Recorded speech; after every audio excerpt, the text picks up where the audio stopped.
कोई भी ऐसी सदगति नहीं जो गंगा जी प्रदान न कर सके।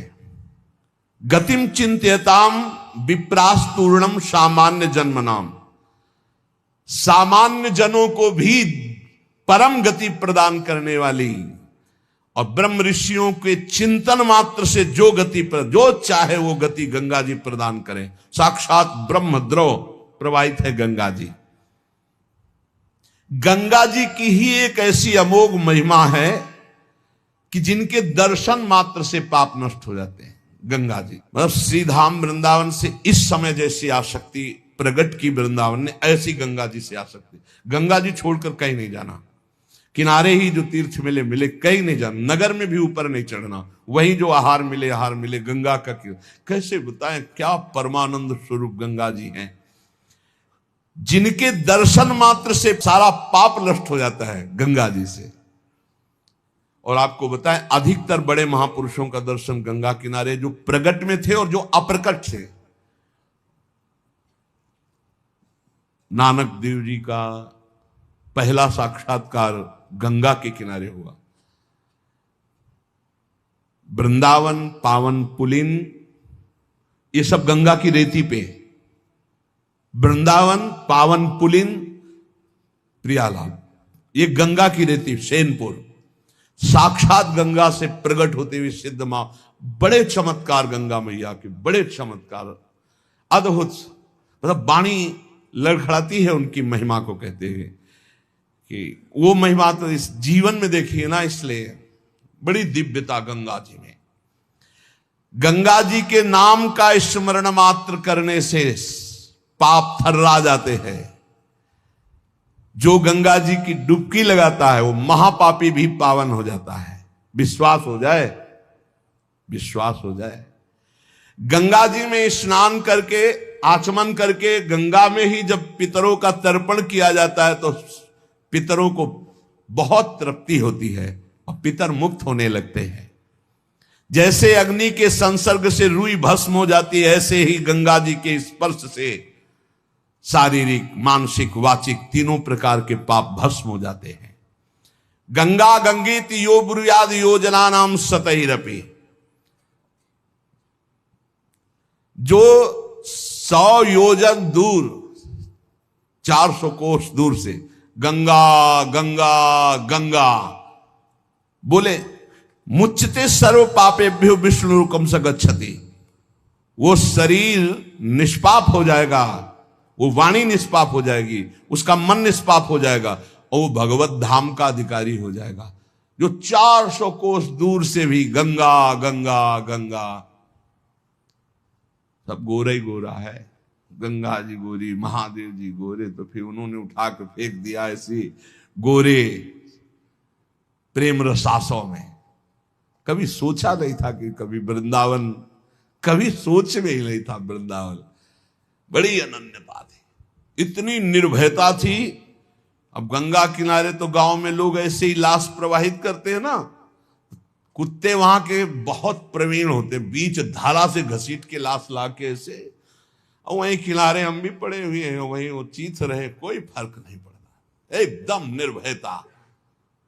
भगवान शिव की अनन्यता।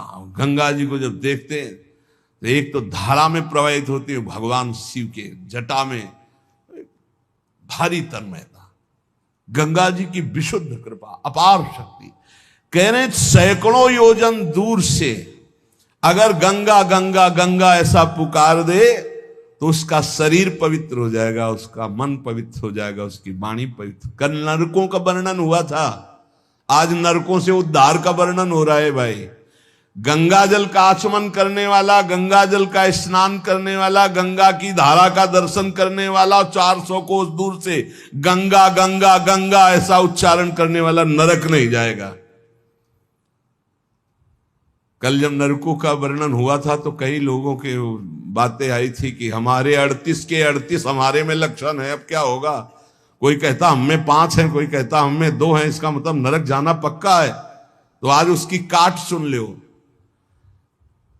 नाम संकीर्तनम यस्य सर्व पाप प्रणाशनम, करना मत अवलो नसानी, अब ना सही हो, पहले नियम लो कि आज के बाद नहीं करेंगे। नाम कर संकीर्तन करो, प्रभु का चरणामृत पियो। कभी अवसर मिले तो गंगा जी के समीप जाके साष्टांग दंडवत करके डुबकी लगाओ, आनंद पूर्वक खड़े होकर कुछ देर नाम जप करो। नरक वरक नहीं मिलेगा, सब बढ़िया मंगल हो जाएगा, पर करना ही पड़ेगा। कह रहे जो गंगा जी में स्नान के लिए कभी नहीं गए, ना गंगा जी का नाम लिया, ना गंगा जी पे श्रद्धा करते हैं, ऐसे लोगों की जीवन में जो आचरण बनते हैं वो बड़े निरर्थक होते हैं और ऐसे लोगों की ही दुर्गति होती है। पर गंगा जी का एक बार का स्नान निष्पाप कर सकता, पूर्ण विश्वास होना चाहिए। एक बार हरिद्वार में बहुत लोग गंगा स्नान कर रहे थे, तो पार्वती जी ने कहा कि देखो इन सबका उद्धार पक्का हो गया, क्योंकि हम देवी की महिमा को जानती गंगा की। ये सब स्नान करके, पूर्णिमा का पर्व है, ये स्नान कर रहे पक्का निष्पाप हो गए। महादेव जी ने कहा नहीं नहीं नहीं। बोले क्यों प्रभु? बोले इनमें कोई गंगा स्नान कर रहा है, सब पानी में डुबकी लगा के आ रहे हैं, गंगा में थोड़ी लगा के। बोले प्रभु आप भी एक आश्चर्य में बात करते, सब देखो ना कितने भाव से नहा नहा के आ रहे हैं। बोले अच्छा इनको विश्वास नहीं गंगा जी पे, इसलिए पानी पे डुबकी लगाते हैं, कोई एक होगा जिसे विश्वास होगा। देखो अभी हम परीक्षा करते हैं। रास्ते में बैठ गए तो फिसल के जैसे गिर गए हों, ऐसे वृद्ध का रूप रख के गिरे हुए। अम्बा जी तो नवीन रूप धारण करके बोले जो निकले उससे जो हम कहें सो कहो। तो जो महादेव जी ने सिखाया तो कहते भैया ये हमारे पति देव गिर गए, थोड़ा हाथ सहयोग दीजिए, पकड़ के उठा दीजिए, अकेले उठ नहीं रहे, आप आइए। और जब कोई आने लगे तो कहना निष्पाप पुरुष ही हमारे पति को छू सकता है, अगर पापी छुआ तो भस्म हो जाएगा। बस इतना तुम्हें बोलना है, ठीक है। अब जो निकलते बोले भैया आप गंगा नहा के आ रहे हो? बोले हाँ। तो बोले आप तो निष्पाप हो ही गए, हो गए, हमारे पति फिसल के गिर गए, हमारे पति निष्पाप हैं, और जो निष्पाप पुरुष इनको निकाल सकता है, अगर कोई पापी छू लिया तो भस्म हो जाएगा, आप सहयोग करो। बोले गंगा तो नहा के आए पर पाप बहुत तो हुए हो, अगर कहीं पाप नष्ट न हुए हो तो भस्म ही हो जाएंगे। नहीं, कोई नहीं, किसी की हिम्मत नहीं पड़ी कि महादेव जी को निकलवा दें, क्योंकि जहां ये कहती कि अगर पापी पाप तो हुए यार, अब पता नहीं गंगा नहाने में नष्ट हुए कि नहीं नष्ट हुए, बेकार को भस्म हो जाए ऐसे।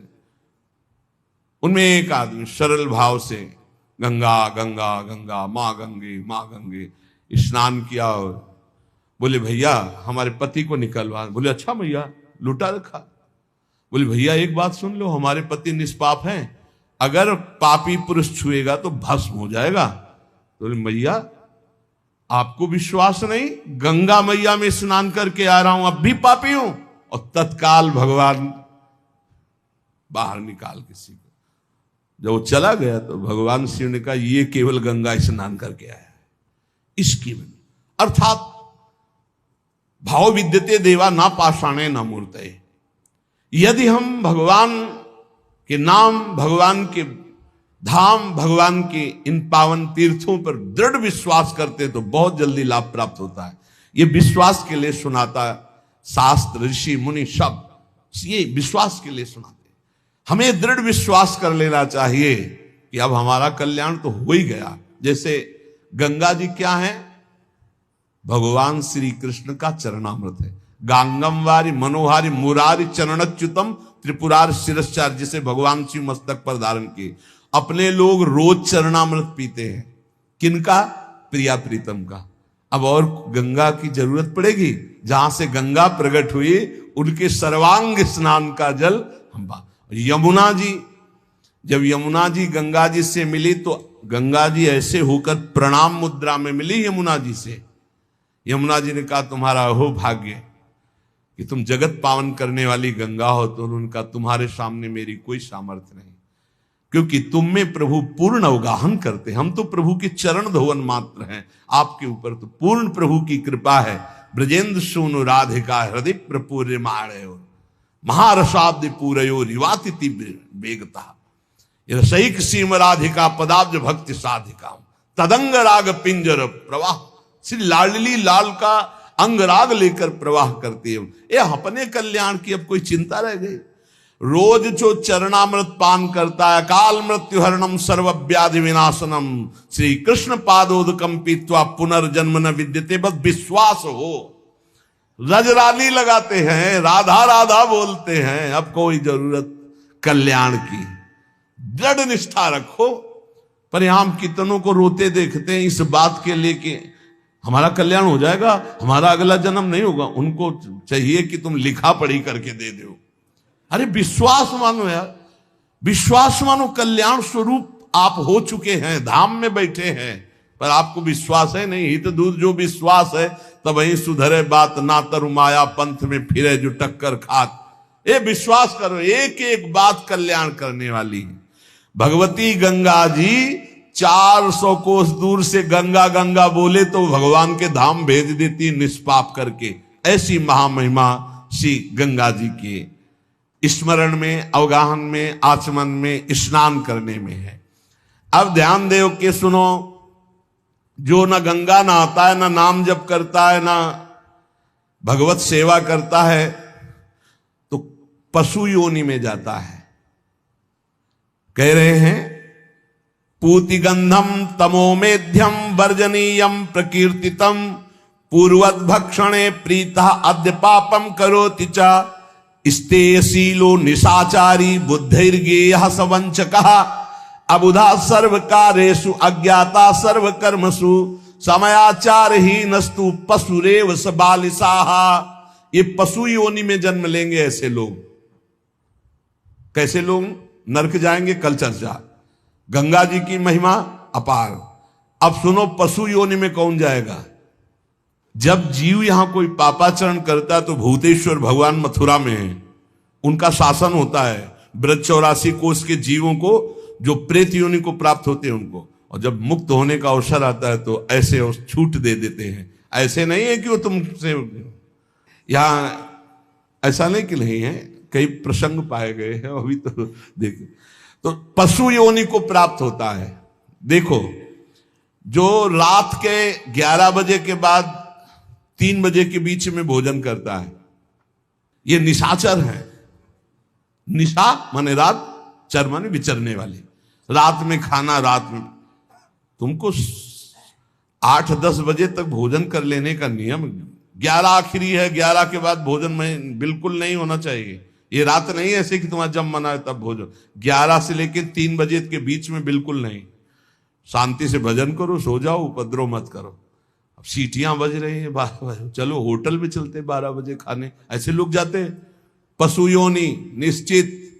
अपवित्र भोजन, दुर्गंध युक्त भोजन, अभक्ष भोजन, इनको पाने में जो आनंद मानता, रात के 11 से 3 के बीच में भोजन, जो रात में आहार ऐसा करता है उसको पशु योनि मिलती है। जो दूसरों का धन चोरी करता है, जो विद्वान बन करके दूसरों की वंचना करके धन को लूटता है, जो अपने कर्तव्य कार्यों से अनभिज्ञ होकर मनमानी आचरण करता है, जो समयोचित सदाचार का ज्ञान नहीं रखता, वो मूर्ख पशु योनियों को प्राप्त होता है। जो हिंसक स्वभाव का है, जो अपने परिवार वालों को पीटता है, गाली गलौज, थोड़ी सी संपत्ति के लिए मारपीट, ऐसी लड़ाई झगड़ा, कलहप्रिय, कायर,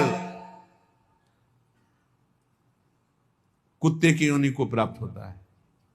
लिखा हुआ है वो कुत्ते की योनि को प्राप्त होता है। जो थोड़े से हिस्सा के लिए भाई बंधुओं को मारपीट, कलह, लड़ाई झगड़ा, इस तरह का व्यवहार, हिंसक स्वभाव, क्रूर स्वभाव, इनको कुत्ते की योनि प्राप्त होती है।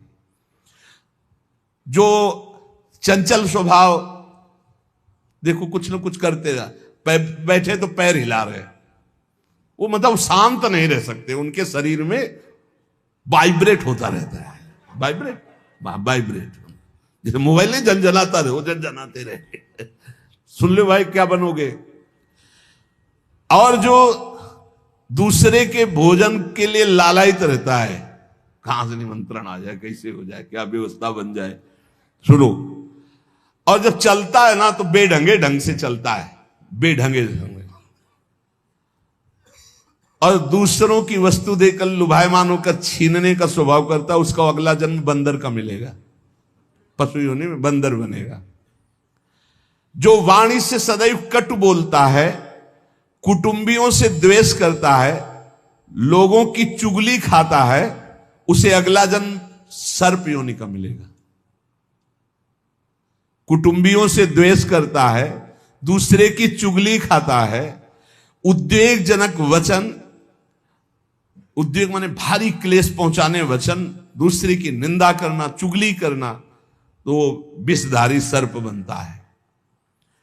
जो शरीर से बलवान दीन जनों के ऊपर आक्रमण करके खूब पिटाई मार करना, माता पिता को मारना, ऐसे गरीब जनों को, दीन जनों को मारना, निर्लज और मांस भक्षण करने वाला, उसको अगले जन्म में क्रूर मांस भक्षी, जैसे हाइना, सिंह, सियार, ऐसी योनियों को दिया जाता है। क्रूर हिंसक पशु सिंह जैसे है, जैसे लकड़बग्घा है ना, लकड़बग्घा है, भेड़िया है, ऐसे जो मांस भक्षण करने वाले हैं, जिनकी आवाज दूसरों को सदैव दुख ही देती है। बोलने का मतलब है दुख ही देना। जो दूसरे को, अब जैसे जा रहे हैं, जंजीर खींचा, वैसे ऐसे वो गिर गए, उनके अंग भंग हो रहे, वो समझ रहे 30-40 हजार की सोने की चैन खींच ली तो हम ब्रह्मा बन जाएंगे। देखो उनको क्या बनना पड़ेगा। जो दूसरों को भय प्रदान करते हैं, दूसरों की संपत्ति छीन लेते हैं, ऐसे लोग अजगर योनि को प्राप्त होते। भूखे मरो जब कभी अवसर मिल जाए तब। ऐसे ये जो दूरदृष्टि न रख के वर्तमान दृष्टि रख करके केवल भोग के लिए दूसरे के दुख का कारण बनते हैं, केवल उनके चिंतन यही चलता रहे, कहां से क्या खा लूं, कहां से क्या उठा लूं, कहां से क्या, बोले हाथी की योनि को प्राप्त होते हैं, वो पशु हाथी योनि को। इस तरह से 83,99,999 योनियां हैं। जो भजन नहीं करते, भगवत विमुख हैं, उनको सब क्रमशः ये प्राप्त होती है। उपासक को चाहिए कि कम से कम इतना तो कर ले कि अगला जन्म मनुष्य का हो जाए, फिर भजन करे अगर कोई कमी रह गई हुई। अगर आप नाम जप करेंगे और एक बात ध्यान रखेंगे कि दूसरों को दुख ना पहुंचने पावे, तो पक्की बात है भगवान की कृपा से अगर भगवत प्राप्ति नहीं हुई तो दूसरा जन्म होगा मनुष्य का, और बहुत महान भक्तों के बीच में जन्म होगा। जन्म से ही भजन प्रारंभ हो जाएगा और आप यौवन अवस्था प्राप्त होते होते भगवत प्राप्त हो जाएंगे, काम हो जाएगा आपका। भजन एक ऐसी वस्तु है जो आपको बचा सकती है। अब इसमें कह रहे हैं कि जैसे आप भजन मार्ग में लगे हुए हो और आपको कोई गाली दे रहा है, आपने पलट के गाली दे दी तो आपका भजन क्षीण हो जाएगा। इसलिए भजन को बचाने के लिए कह रहे, अकार्पण्य मपारुष्यम संतोषा सरदधानता, ये ब्रह्म ऋषियों की बातें हैं, बहुत काम की बातें हैं। अनुसूया गुरो पूजा दया भूतेश्व पैशुनम सद्वीरेश दमः प्रोक्तो ऋषि शांत बुद्धि भी। अकार्पण्य माने उदारता। भजन किससे बचेगा? उदार बुद्धि। स्वभाव कह रहे हैं कोमल, कोमल स्वभाव से भजन बचेगा। संतोष वृत्ति से भजन बचेगा। गुरु इष्ट पर श्रद्धा वृत्ति से भजन बचेगा। दोष दृष्टि किसी पर ना हो, इसका अभाव हो, इस तो भजन बचेगा।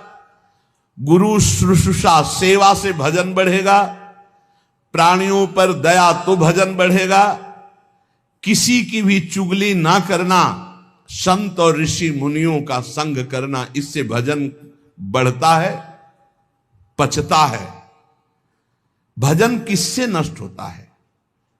तो कह रहे हैं जब अवमाने न कुप्पेत सम्माने न प्रहस्यति सम दुखो सुखो धीरा प्रशांति इति कीर्त्यते। जब तुम्हारा अपमान हो और तुम उसका बदले में अपमान कर दो तो तुम्हारा भजन क्षीण हो जाएगा। और यदि अवमाने न कुप्येत, अगर तुम्हारा अपमान हो रहा तुमने क्रोध नहीं किया, तुम्हारा सम्मान हुआ तुमने सम्मान स्वीकार नहीं किया, बचना भाई, इससे बचना, ये अगला जन्म नहीं होने देंगे। अगर ऐसा उदारता, कोमल स्वभाव, संतोष, श्रद्धा, दोष दृष्टि का अभाव, गुरु सेवा, प्राणियों पर दया, चुगली ना करना, निश्चित निश्चित अगला जन्म नहीं होगा। आप अपने भजन को बचाएं। जब कोई आपका अपमान कर रहा हो तो आप उसके बदले में उसका अपमान ना करें। यदि आपको क्रोध आ गया अपमान करने पर तो आपका भजन का फल क्षीण हो जाएगा। यदि सम्मान हुआ, आप आनंदित हो गए कि हमारा बड़ा सम्मान हो, तो आपका भजन क्षीण हो जाएगा। इसीलिए श्रीपाद भी कह रहे हैं, सम्मानम कल्याति घोर गर्लम नीचापमानम सुधा, श्री राधा मुरली धरो भज सके वृंदावन मात्यज। जब कोई सम्मान करे तो उसे भारी विष के समान समझो। सम्मानम कल्याति घोर गर्लम, जैसे बढ़िया खीर मिल रही हो, कान में कोई आके कह दे विष पड़ा है तो आप नहीं खाओगे, ऐसे ये सम्मान, प्रणाम, नमस्कार, वाहवाही ये तुम्हारे भजन के नाश करने के लिए है, ये विष है, इसे मत पीना, स्वीकार मत करो। विश्व नमन करे करने दो, तुम स्वीकार मत करो, तुम हर्षित मत हो। और जब अपमान हो तो उसका अपमान करने वाले का कभी अपमान न करना। धीर पुरुष, प्रशांत पुरुष अपने भजन को ऐसे बचा ले जाता है। जैसे कोई अपमान कर रहा है, बहुत बड़ा अमृत है, सच्ची मानिए, जिसका अपमान हो रहा है वो साधु पुरुष जब अपमान सह जाता है तो उसका भजन बढ़ता है, वो सुख से भगवान में शयन करता है। और जब अपमान हुआ और अपमान दूसरे का कर देता है तो उसका भजन क्षीण हो जाता है, वो अशांत होकर के फिर जगत में शयन करता है। अपमान करने वाला जब कोई सामने से अपमान सह जाता है तो उसका सहन करना उसके नाश का कारण बन जाता है। अपमान करने वाले का निश्चित नाश हो जाता है जब वो सामने वाला बोले ना, केवल चुप रहे। ये बड़ी बात है, पर बहुत कठिन है।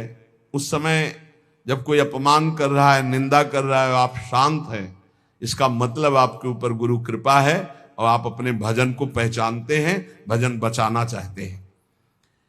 अपमानित होने पर चाहिए कि अपमान करने वाले की ना बुराई सुने ना बुराई करे। जैसे कोई आकर बहुत नीच आदमी आपको गाली दे रहा था, कान में अंगुली डालो, नहीं भाई वो नीच नहीं, भगवान उसके अंदर बैठकर मेरी परीक्षा ले रहे थे, मुझे पुष्ट कर रहे थे, वो नीच कैसे हो सकता है। अपने भजन पर दृष्टि रखे, ना उसकी निंदा करे, ना उसकी निंदा सुने, ना उसका बुरा चाहे।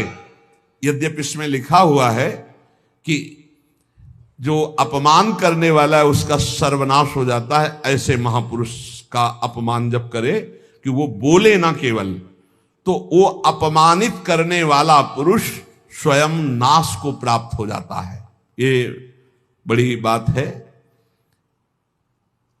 कह रहे तिष्ठेद औमंता विनश्यति, अगर वो अपमान जिसका कर रहा है वो महात्मा भजन करने वाला शांत है, कुछ नहीं बोल रहा है, वो तो सुख से शयन करेगा परमात्मा में और उसका भजन सुरक्षित बच गया और जो भी कलमश हुआ होगा वो भस्म हो गया। लेकिन अपमान करने वाला बोले विनश्यति, उसका नाश पक्का हो जाएगा।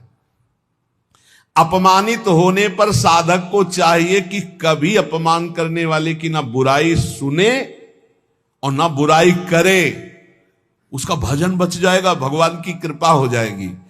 अमृतस्येव तृप्येत अपमानस्य योगवित् विषवच्च जुगुप्सेत सम्मानस्य सदा द्विजः। साधक को चाहिए कि अपमान को अमृत के समान पान कर ले, नीचापमानम सुधा। देखो साधक, अपमान को अमृत के समान, जब कोई अपमान कर रहा हो तो ऐसे खुश होना चाहिए काम बन गया। भगवत प्राप्ति में जो बाधक भाव है, इसके अपमान करने से भस्म हो जाएंगे, भगवान हम पर प्रसन्न होंगे। मौन, कभी उसकी तरफ रुद्र दृष्टि से भी ना देखो, अपमान करने, ये भागवती का लक्षण है। अमृतस्येव तृप्येत अपमानस्य योगविति, अमृत है अपमान। पर देखो ध्यान दीजिए, यदि आपकी कोई निंदा कर रहा है और सही में कर रहा है निंदा, तो तुम्हें सुधार करना चाहिए, वो तुम्हारे लिए अमृत नहीं है, वो विष है, सुधार करो। और अगर वास्तविक हमारी कोई गलती नहीं हो, हमारा अपमान, हमारी निंदा हो रही, तो नाचना चाहिए कि बहुत बड़ा विघ्न नष्ट हो गया और भजन में हमारी उन्नति अब पक्की होगी, पक्की उन्नति होगी, लौकिक और पारलौकिक। विषवच्च जुगुप्सेत सम्मानस्य सदा दृढ़। साधक को चाहिए कि सम्मान से ऐसे बचे जैसे विष भरे भोजन से बचा जाता है। सम्मान स्वीकार न करे, प्रणाम नमस्कार ऐसे। श्री हरिवंश कोई कह रहा है, श्री हरिवंश, अब वो अगर पंचांग प्रणाम कर रहा है तो आप भी नमन कीजिए और निकल जाइए, व्यवहार मत बनाइए, दोबारा वो ना प्रणाम करे ऐसी भावना रखिए। अगर ज्यादा आप उससे प्यार करेंगे कि ये प्रणाम कर रहा है तो सम्मान स्वीकार कर रहे हैं। सम्मान देने वाले से ज्यादा प्यार नहीं किया जाता, राधा जल्दी। सम्मान विष है और अपमान करने वाले को प्यार दृष्टि से देखा जाती है। आप बड़े हितैषी हो, हमारा भजन बढ़ेगा, भगवान की प्राप्ति होगी, पर ऐसी अपनी तरफ से चेष्टा ना करे कि कोई अपमान करे। अपमान से सदैव तप की वृद्धि होती है। अपमानात तपो वृद्धि, सम्मानाच तपः क्षया। सम्मान स्वीकार करने पर तपस्या भजन क्षय हो जाता है और अपमान होने पर तपो वृद्धि, उसकी तपस्या की वृद्धि होती है। अर्चिता पूजितो विप्रा दुग्धा गौरी गच्छति। जो अपनी पूजा कराने लगता है, अपने प्रणाम स्वीकार करने लगता है, तो जैसे दूध देने वाली गाय दुर्बल हो जाती है, ऐसे वो तपहीन हो जाता है जो भारी प्रणाम नमस्कार पूजा स्वीकार करता है। स्वीकृति नहीं होनी चाहिए। पुनराप्याप्यते धेनु सतृणैः सलिलैर्यथा एवं जपैश्च होमैश्च पुनराप्याप्यते द्विजा। साधक को चाहिए कि यदि प्रणाम नमस्कार बहुत करवा चुका है, वैसा लगा कि मेरा तप क्षीण हो गया, तो बंद कर दे प्रणाम नमस्कार और एकांत में बैठकर, जैसे गाय को फिर अच्छा अच्छा चारा पवाया जाए तो पुष्ट हो जाती है, ऐसे अपने साधन भजन करे, प्रणाम नमस्कार से दूर हो जाए। महापुरुषों ने भी ऐसी लीलाएं की जिससे प्रणाम नमस्कार बंद हो जाए। ये सबको भगवत स्वरूप मान के तुम प्रणाम करो, तभी बात बनेगी। कह रहे हैं कि अगर प्रणाम नमस्कार स्वीकार कर लिया जाए तो सम्मानाच्च तपक्षय, उसका तप क्षय हो जाता है। संसार में देखना, ब्रह्म तेज को प्रकट करने वाला कौन है? जो निंदा हो उसे सहजे वो ब्रह्म तेज को प्राप्त हो जाता है, भगवत तेज को। अपनी निंदा हो मुस्कुरा के सहले, बहुत बड़ी बात है।